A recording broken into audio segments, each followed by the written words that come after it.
Hi, everyone. My name is Jenna Pederson. Thank you for coming today.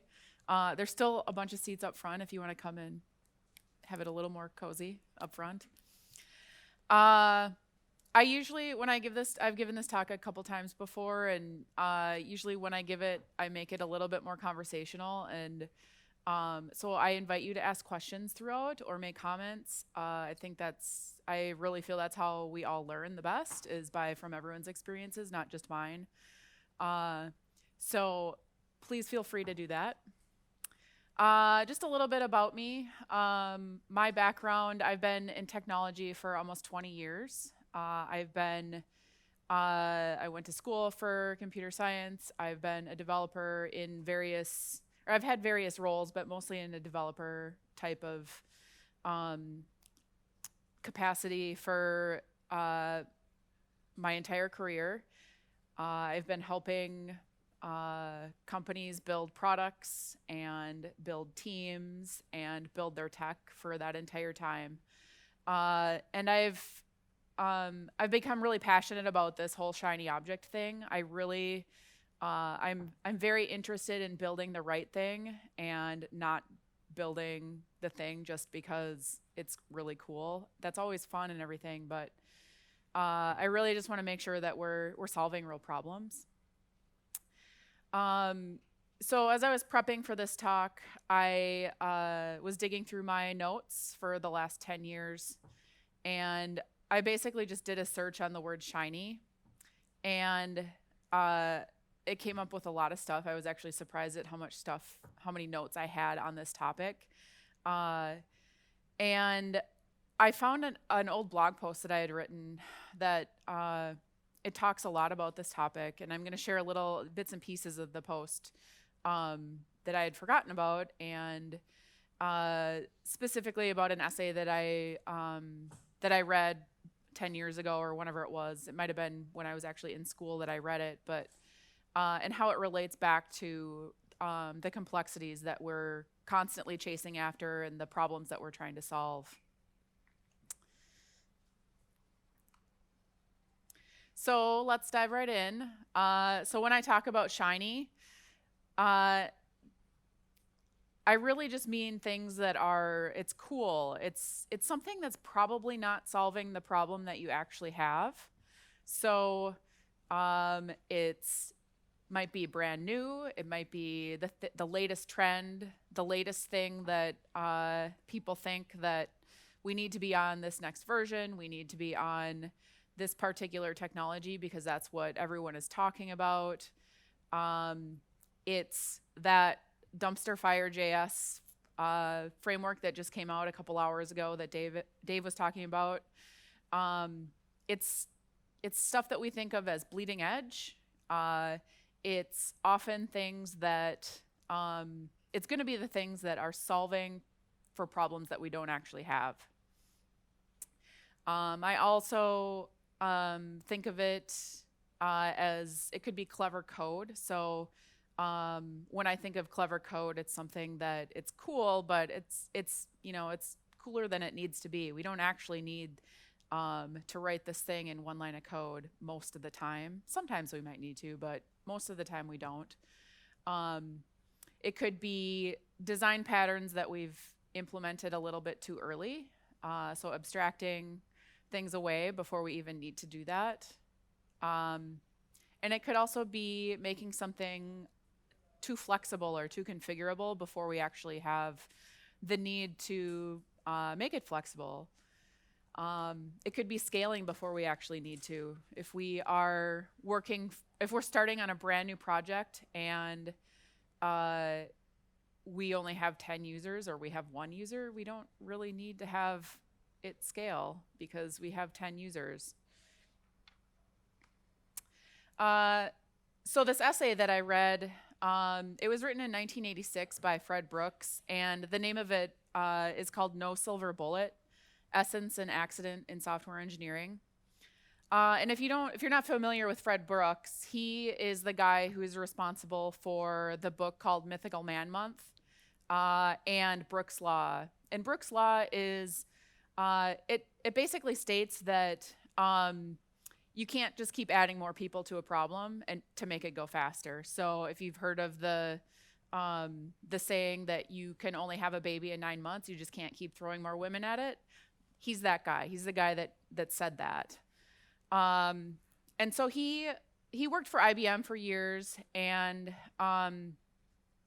in this paper he talks about these complexities, and he talks about accidental versus essential complexities. And so I just want to go over this a little bit because I think it really plays into the kind of problems that we're trying to solve and how much impact we can actually have with these problems. So first, accidental complexities. These are the ones that are not essential to the problem that we're solving. So they don't fix our customer's problem. They are going after maybe the bells and whistles. It's just not essential to what we're doing. It's not directly related to it. There are also problems that we as engineers and entrepreneurs and designers and business folks, they're problems that we create ourselves. So if you think of languages and tools and processes and the bells and whistles that come along with all that stuff, these are the things that we are creating. They're problems that we're creating for ourselves and that we have to end up having to deal with. Those are the accidental complexities that Fred Brooks was talking about. So the essential complexities, they're exactly the opposite of that. They're directly related to our problem, the problem our customer has. There's often very little that we can do about it. We can't fix these problems. So they're going to be related to the humans that we have to work with. It's going to be related to defining the problem that we're trying to solve. It's deciding what to build. The design and testing and the inherent complexity of hardware and software. These are all things that we can't fix humans. We can't fix the problem. Well, we can fix the problem, but it's hard to fix the problem around deciding what we're going to actually build. More hard than it is to deal with those accidental complexities. One of the things that Brooks talks about in his paper is about this invisibility of software. And I'm not going to get too far into it, but he talks about, he compares the complexity of software to the complexity of building architecture, physical building architecture. And he compares it using with building architecture. He uses there are blueprints that we can see the actual representation of the building, the flow of traffic through the different hallways and rooms, as well as where the electricity and the plumbing flow. But with software, it's a lot more invisible to us. It's a lot harder for us to actually visualize it. We do have tools to use, like diagramming tools, but we can still never see the full picture of the software that we've built. The flow of logic that goes through that, there are so many different permutations of it that it's so hard for us to put all of that in our head and to understand it. So back to the essential and accidental complexities, he talks about this invisibility in software, and that really plays into the complexities that we have to solve for as we're building whatever technology it is that we're working on. So in the context of these accidental and essential complexities, our shiny objects are often solving for they try to solve for the accidental complexities, not the essential ones. So right there, we're going after the wrong ones when we're chasing after the shiny objects. So what's the problem with shiny? Does anyone have any questions so far? Okay. So what's the problem with shiny? For starters, it doesn't solve the problem. Like I said, we're going after the accidental complexities, the things that are not essential to our problem, not directly related. Uh, it also has less impact. So when we focus on shiny, it's not nearly as impactful to our customer as if we had focused on these essential complexities or the non-shiny.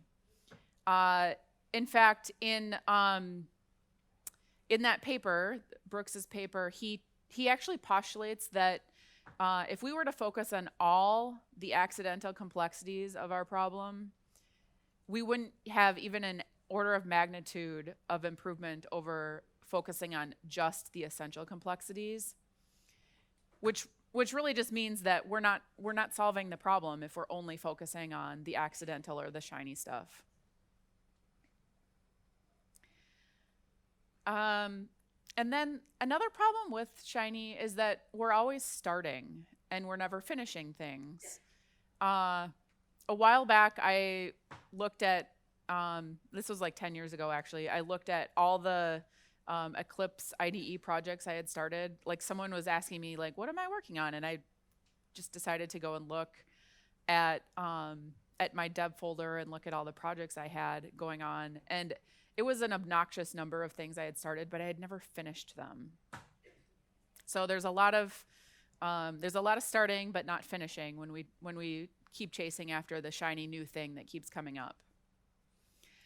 And then the other thing that pops into my mind when I'm thinking about shiny objects is that they're unknown, they're unsupported, unmaintained, risky, and distracting. And not everyone is, but these are qualities that are often attributed to it, or that I see them being attributed to.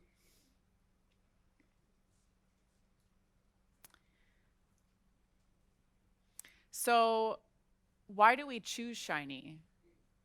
So back to the whole starting versus finishing thing, it's also really easy to start things. We start on a problem. We don't know a whole lot about it. It's vague at the starting. It's a lot more vague at the starting than it is at the end. Maybe we get a quarter of the way through it, and we find that, oh, we've got this one thing that we weren't thinking of. We need to deal with that. And then it gets a little bit harder, and we get 50% of the way through. And it gets a little bit harder, and then we get 80% of the way through. And this is why all projects are always at 80% done. Is because it keeps getting harder and it's harder to finish them. So another reason why we choose shiny is that new is probably better. If it's new and improved, it's going to be better for us, which is not always true. It might be improved, but it might also come with a whole lot of new problems that we weren't expecting. So if we pull in a new library or the new version of a library that we've been using, and we upgrade to this new version or whatever it happens to be to get on this new thing, we might have solved one problem, but we probably introduced a whole bunch more. And so there's this balancing act that we have to deal with when we're upgrading to something new.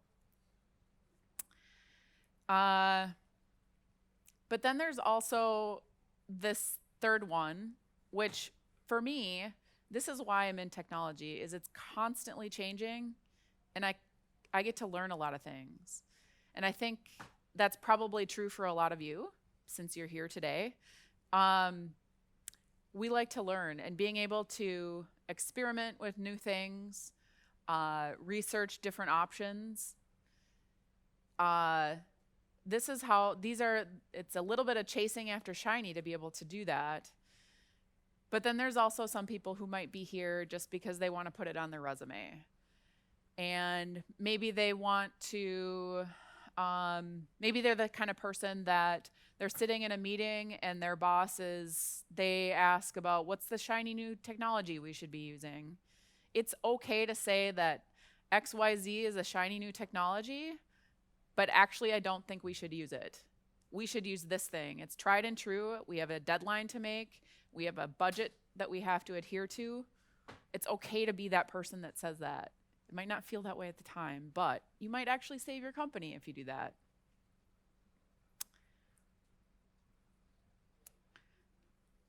Does anyone have any questions or comments or? Okay. Okay, so how do we build products that people are actually going to use? Well, it means that we have to be laser focused on the problem. We we have to understand the problem that our customer has, and we have to focus on that and stay away from that solution. If anyone was in the room for the last talk, I know the woman was talking a little bit about this. That like stop bringing solutions to us and start focusing on the problem. Tell us what the problem is. That is exactly what I'm talking about here. The people that I work with. So a little bit about my background. Again, just a side note. I have worked in very large companies, and in the last 5 or so years, I've been working with small startups that are kind of just getting off the ground. One person, it might be a small tech team along with the founder. And a lot of times, like people come to me with, they come with their problem or their solution. They already know that they want this React app to be built, but maybe they don't actually need a React app. So one of the things I try and do is ask them to step back and talk about the problem that they have. What are the business goals that they're trying to solve, so that we are not focusing on the wrong thing. So that we're not focusing on, we haven't decided before we even know what the problem is that we're going to use React to build a web app or a mobile app. Some of these problems, well, like I said earlier on, some of these problems are ones that we've created for ourselves. They could also be problems that that our customers have created for themselves. One, maybe about 5 years ago, I was working on a project. It was a small little team. It was a consulting company that I worked with, and it was for a publishing company, and they tasked us with building an e-reader app. And they actually wanted us to build it in 4 different JavaScript technologies, frameworks. So that summer, I was actually paid to learn Backbone and Knockout, which don't do me any good right now, but because that was 5 or 6 years ago. But they had problems that they didn't really know the problem that they were solving, and they had tasked us with solving the wrong problem, clearly, by building a bunch of different e-readers with different technology. So the last thing, so focus on the customer. Again, this involves getting out of your seat, out from behind your computer, and actually talking to them. This could be, if you're working in a large company and you don't have direct access to your users, you might have to pick someone, or maybe it's picked for you, but pick whoever the owner is of that product that acts as the user, so that they advocate for the user. If you're working in a startup, I strongly urge you to actually talk to the people that you are trying to serve.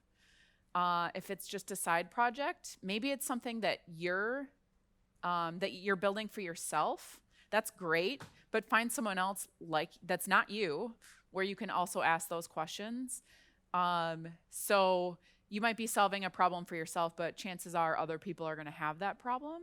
And it's going to be best if you can talk to other people that are not yourself, not inside your own head. And then last, focus on the value. Find a way to add value to someone's life by solving their problems. So when you're getting out and actually talking to people, you're going to learn more about what their problem is. You're going to learn more about what your solution can actually be, what solution is actually going to be the best to solve their problem. And then you can take that back and actually build whatever that solution needs to be for them. Once they start using it, once they have whether it's they have customers that are going to use this product or it's your customers. It really just depends on your situation. But once people are using it and they're paying for it, then you're going to get even more feedback and you're going to be able to iterate on that and continue building the right thing versus the wrong thing or the thing that doesn't really solve the problem. Does anyone want to share a story about maybe how they've worked in a company or for themselves even and went after the wrong thing? Okay. Yeah. Thank you. Sure. I mean, I guess it's less of a story and more of a comforting tale that we always tell our stakeholders. Is like we often find that execution times often out, outlive the duration of the world. Like so, maybe your plan was flawless, maybe the design was fantastic, and your classes are loosely coupled and whatever, and then the world changed, and now that Yeah. project no longer exists. Yep. Right, so you can continue trying to solve that problem that no longer exists, or you can abandon that project and just move on to the next problem that actually is real, Yeah. which is really, really hard for us to do. I was kind of thinking about your last slide where it's like a lot of things get started and not finished. Yeah. Yeah, but I mean, a lot of times those things that you started don't need to be solved anymore. Right, exactly. So, okay, just to paraphrase what he's saying, um, things change out from under us. So we might have had a whole bunch of projects that we didn't finish. And we learned along the way, but we also learned that maybe that wasn't the thing that we needed to solve.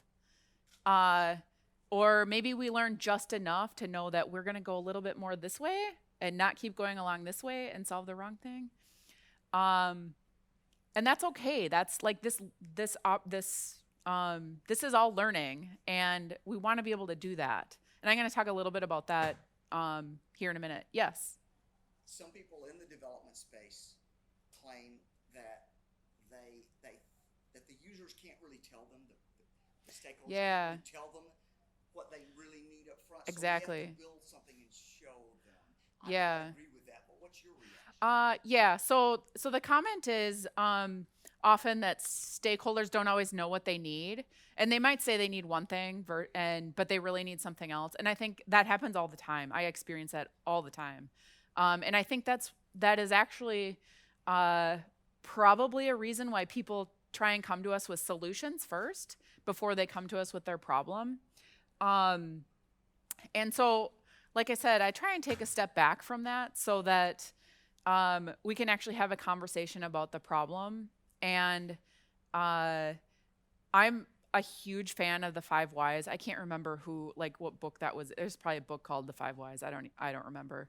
But you keep asking the why question 5 different times until you get to the root problem. And I do this so much that like when I go and start working with someone new for the first time, I tell them that I'm going to do that so that they don't get mad at me for questioning them. And just the constant asking of why do you need this? Why do you think your users why do you think they're having this problem? Do you actually see them having this problem? Are they not buying your thing? Are they not even going to this page because you have 12 different buttons to click to get there? There's a lot of questions that we can ask about those solutions or about their problem to actually get to the root of the problem. Does that help? Well, I mean, that's what I do as well. Okay. But the response, what do you respond to people who say, I have to build something Yeah. first? Well, What do you yeah. It it depends. So I do freelance work most of the time, and if I'm in a position where I have enough privilege and I can say I'm not going to take your recipe because that's not how I work, then I will. If I'm not in that position, I can take on the work. Personally, I prefer not to because I like to build the right thing, not the wrong thing. But not everybody can do that. So it really just kind of depends on where you're at. Okay. So a few examples here. Sometimes someone comes to us and says they need a React app, but when we start digging into their problem, we find out that they just need a Squarespace site. Or maybe they need a Google form that's connected to Zapier that sends off a text message, or it sends off an email. These are all things that we can kind of figure out as we actually talk to, whether it's the business owner or our customer, or ourselves as we're digging into the problem. There's really no need for us to write code if we don't need to, because we might be writing the wrong code. We could spend weeks or months or years, I've been there, working on the wrong thing just to have it canceled because the market changed out from under us, or it's not actually going to solve the problem that our customers have because we've learned something new.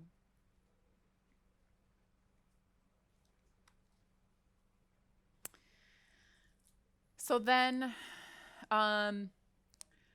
one of the like chasing after the shiny objects things that comes up a lot is, should I use this library? Whether it's a library that accomplishes one tiny thing, or it's the new JavaScript framework that just comes out. We have to decide not only among which library to choose, but we have to decide, or should we roll our own? Should we build our own library to solve this problem? These are some of the questions that, these have actually come up in past talks that I've given related to this. And I want to share them here because I think it's actually kind of important about, like, how do you figure out what you should use without like continuing to go after the wrong thing? Does the library actually do what you need it to do? Or is it doing 12 things plus the one tiny thing that you need? Another thing that I look at is it actively maintained? Or was it written 3 years ago? Or was it written with a language that's not really used as much anymore? Or is there no community around it? Like, if it's an open source library and no one's maintaining it and there's no community around it, what's going to happen if I need help on it? Would I be the largest user of that library? Does using the library having a dependency on it, does it make my life more complex? Or does it make it easier? A few weeks ago, I was working on a Rails project to basically to do some customer reviews, user reviews, and we wanted to pull in the reCAPTCHA thing, the I'm not a robot checkbox, and the gem that was out there, the library that's out there that supports this kind of out of the box, and I put that in quotes for a reason. It only supported version 2, and I needed version 3, which I didn't find out until after I was into it. And then it also didn't work. Or I couldn't get it to work, one of the two. And so I spent a chunk of time on it that was more than what I had originally thought it would take. And then what I ended up doing was I stepped back and I looked at, what do I actually need to do here? And it turns out that it was like a one-liner to just do it myself. And then I'm not depending on someone else's library that's not up to date. It's buggy. It's not clear to me on how to use it. So sometimes we'll get into that situation where we can actually just write it ourselves. There are other scenarios where that might not make the most sense. It might be that maybe we're on an older version of React and we want to upgrade. Probably we're not going to write our own framework. But it might make more sense to stay on the later or the early or the older version because it's stable for right now. It's working. And then another example that I have here, this is from a friend of mine who he told a story about he interviewing at Circle CI, and they use ClojureScript for their front end, or they used to use ClojureScript for their front end. And they they were the largest user of this library or whatever it happens to be, the ClojureScript project on GitHub. And they answered all the Stack Overflow questions about this. They were the authorities about this technology. And at one point, they had a question that they asked on Stack Overflow, and it came back to them. Someone who wasn't familiar with their influence or their involvement in it responded back on Stack Overflow and said, "You should ask the Circle CI team," which was kind of like this dependency that, like, people depended on them to answer all the questions, but when they had a problem, they couldn't get their questions answered. So as you're looking at libraries and pulling them into your code base, make sure that you're looking to see who's using it, or am I going to be the biggest user of it?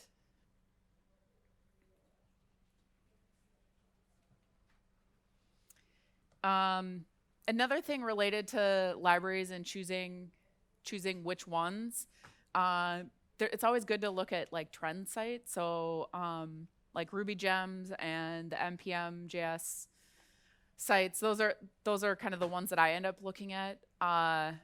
It tells you how many people have downloaded it, when it's last been active, when the last commit was. Often you can find a lot of this in the code repository as well, but these are just kind of index sites that help you find that information quickly. Another thing related to this that I just want to mention is it's another way of like finding the library that you want to use is just use some time-boxed time to do some experimenting. So maybe there are 3 libraries that you want to use, or that you think might solve your problem, but you're really not sure because the documentation is kind of crappy. Maybe one is not well maintained, but you think it might solve the problem. That might be the one that you want, but you really don't know yet. Give yourself an hour or a half a day or whatever it is you get to decide based on your project and your needs. But give yourself a time box of experimenting with that thing. And at the end of that, make a decision and move on. Any questions here or comments?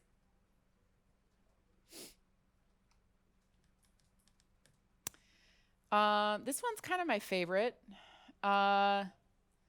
So like I mentioned a little bit ago, I more recently work with smaller teams, smaller companies, startups, just single entrepreneurs who are trying to build a thing and put it out into the world and see if it sticks. And we could spend time spinning up a bunch of servers and making it really scalable really quickly. But we only have 1, or maybe we have 10 users or 100 users, or we don't have any yet, and we're just trying something. There's really no need for us to go all out on our server infrastructure right away. It doesn't mean that we don't want to be able to scale. It doesn't, if we need it. It doesn't mean that we don't give ourselves that room to grow. But it doesn't mean that it needs to be perfect on day one. And it doesn't mean that we have to hire a bunch of engineers to build it for us or configure it for us or provision it for us. But it does mean that we have some options that we can choose to actually make it a little bit easier for us if we don't have that expertise in-house. So a few questions you can ask here is, do we actually need, can I as the lone engineer in the team, or you on your team, do all the things that I need to do to build not only the product, the technology, and figure out what the problem is, but can I spin up the servers? Do I know all the ins and outs of AWS or DigitalOcean or whatever it happens to be? And if I don't, do I have time to learn it? Am I going to miss my market window if I'm spending a bunch of time working on this? And then all of a sudden my competitor has come out with the same thing or something even better, but they did it on time. Sometimes you can't afford to hire someone to build it or to support it and to maintain it. One of the challenges with some of the AWS stuff, and not all of it, but some of it, is we still have to maintain and support it. And another thing, like, can we think critically about all the different things that we need to be thinking of? So the security and the scalability and the reliability of it all. And do we need all of that on day one? Do we need it to be up 24/7? And I put AWS versus Heroku on here because those are the two that I'm most familiar with. So when I'm working on a new project for one of my clients, I will often suggest using Heroku at the start, because while I can deal with AWS, I'm not super fast with it. And so I can actually just push a few buttons on the Heroku side and it does everything I need. And it might be a little bit more expensive, but it's definitely less expensive than them hiring a whole nother person to do all the other stuff for me. And as my example, at the bottom here, a startup on day one, we don't need everything. We need just enough to get us going, just enough to show our users or our customer that we are solving a problem for them. And then I put up here versus big megacorp. That my example probably doesn't work here, but large companies that I've worked at before, where they already have scalable infrastructure that they've got set up, and they've got processes around provisioning new servers or new VMs, and maybe it's a new project in a large company that you're working on, and maybe they already have a process for that, for getting started on something new. Larger companies also have, because they're more proven, sometimes they have a user base already, so they have expectations around their availability and the scalability, and so it's different if you're working in a startup versus a larger company, or at least it can be. So you might be asking, how do we actually innovate if we're not allowed to chase after these shiny, new, cool things? And I definitely don't want you to leave here thinking like I can't go after, or I shouldn't be going after and looking at these cool new things, because that's how we get to the next stage. It's how we innovate, is by experimenting and exploring.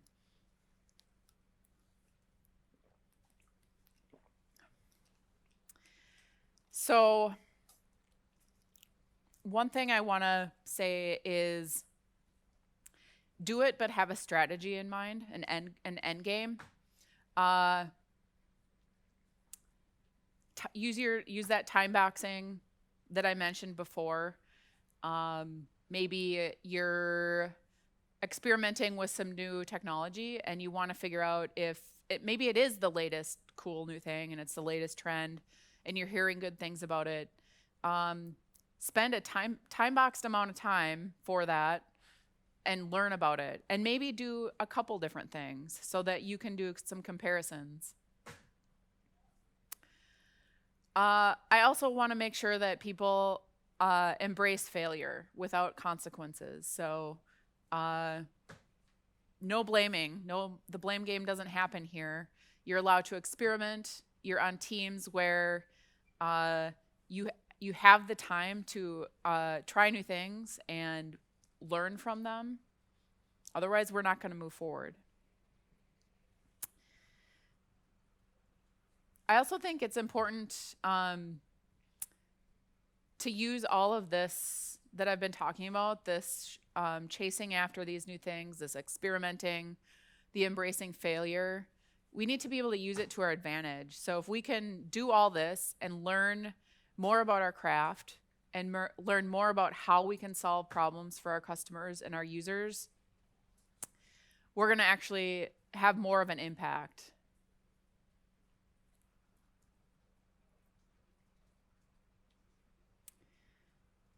Does anyone have any questions so far? Yes.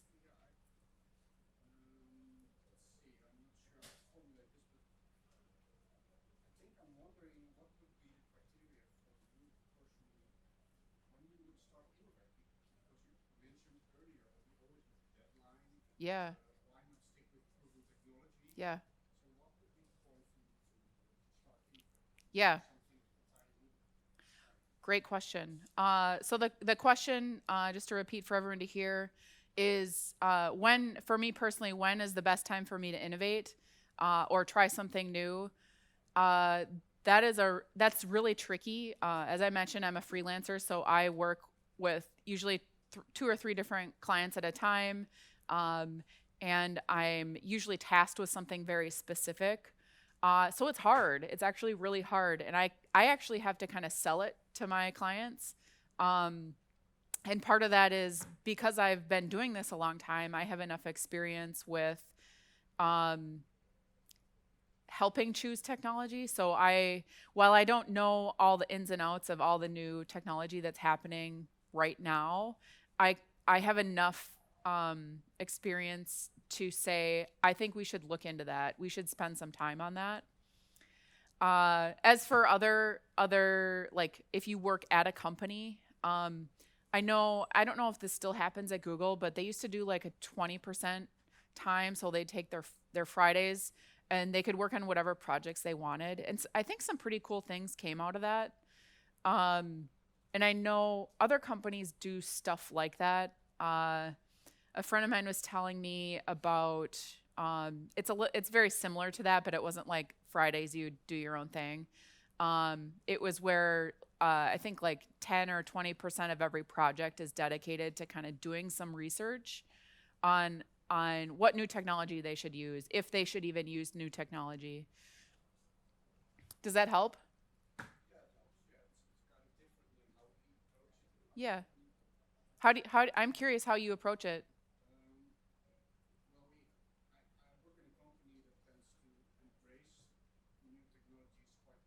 Okay. Yeah. Yeah.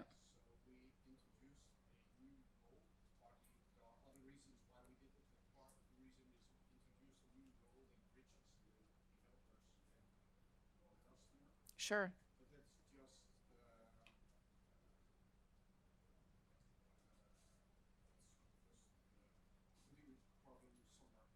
Yeah. Sure. Yep.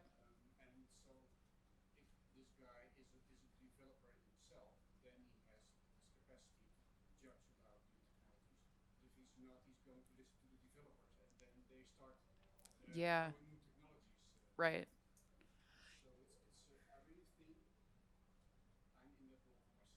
Yeah. Yeah.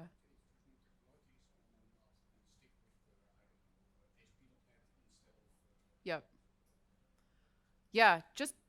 Just to paraphrase for everyone, he's talking about how at his company they tend to embrace new technology very well, which is great, but then you still end up with the problem of maybe possibly chasing after the wrong thing too early or too quickly or being very distracted by these shiny things. they've hired someone to actually kind of fill that role, which I think is super interesting. I was at a company where they actually had a team, an innovation team is what they called it. Um, I left that company shortly after, so I don't know how well that worked out. But um, I think there are different ways and of solving that. And like you said, it's a challenging problem, and I don't know if anyone really has it solved. Did someone else have a question back there? Yes. So what do you do if you want to build products that matter and for your customers, but the managers or the people in the room, the highest paid person in the building, is to build the shiny object? Yeah. So yeah, that question came up a little bit ago, or something similar, I think, of what happens when someone in the room, maybe a manager, is they want the shiny thing. It kind of depends on your situation. I've definitely been in situations where like I was an employee and I didn't really have a lot of choice.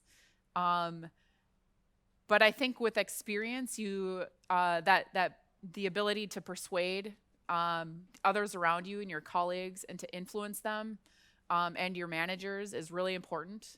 Uh, and that probably, depending on who you are, that probably comes with experience. Um, in other situations, I and I can't always do this, but sometimes I will turn down work if I think that this is it's not the right thing that they should be building. I don't always have that ability, but if I can, I will, because it's not fun. It's not fun to build the wrong thing. I've been there before. Okay. So one last piece here. So at the very beginning, I mentioned that I was digging through my notes and I found this blog post that I had written about 10 years ago. It's not out there anymore, so you don't have to go look for it.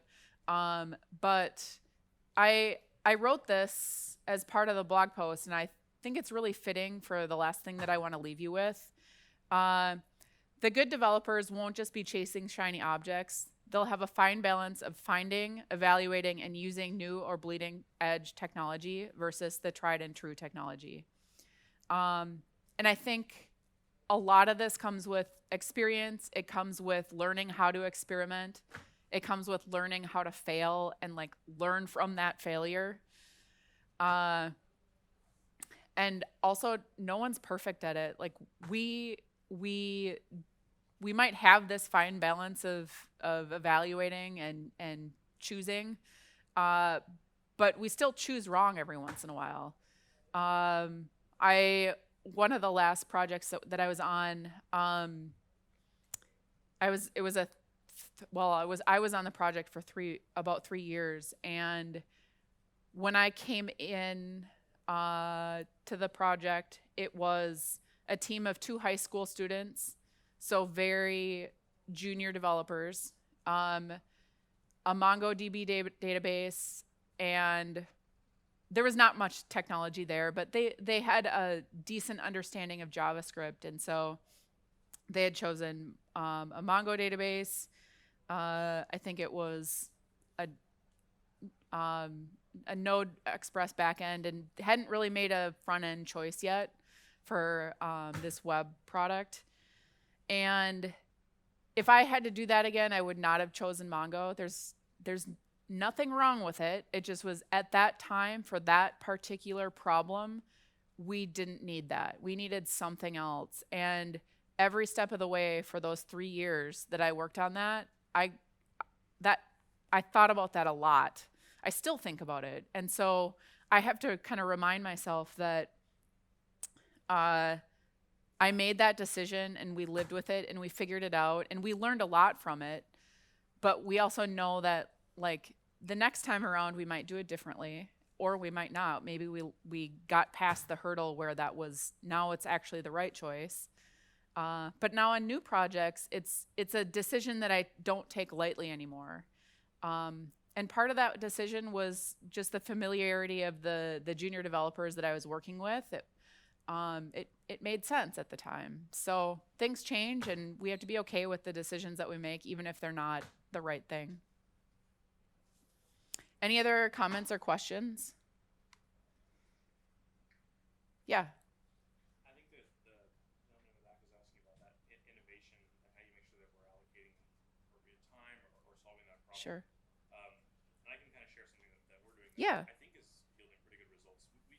We have the luxury of a pretty large team and a good support network.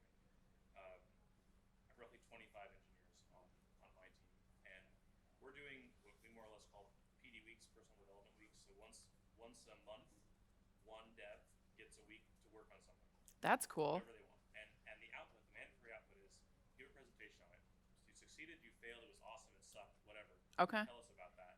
And should we use it? Should we not use it? And we kind of, because we must, we delegate that kind of like research to the people who are interested in it. Cool. Because we just don't have, like, managers tend Yeah. not to have the time to make those decisions from an informed standpoint. Right, exactly. Okay, just to paraphrase for everyone, he's talking about back to the like how do you innovate again, and he's talking about his 25-person team. They each week someone from the team gets what they call a personal development week, and they can explore and experiment. But at the end of that week, they have to give a presentation on it. That's a I've not heard of that before, but that's really a great way, especially the presentation at the end, to help not only to help yourself grow and like keep you interested in the things that you're working on, but to get more information back into your team and to your colleagues. Anything else? Yeah. As one of the most senior members of my team, I have to try and stop the chasing Yeah. quite often.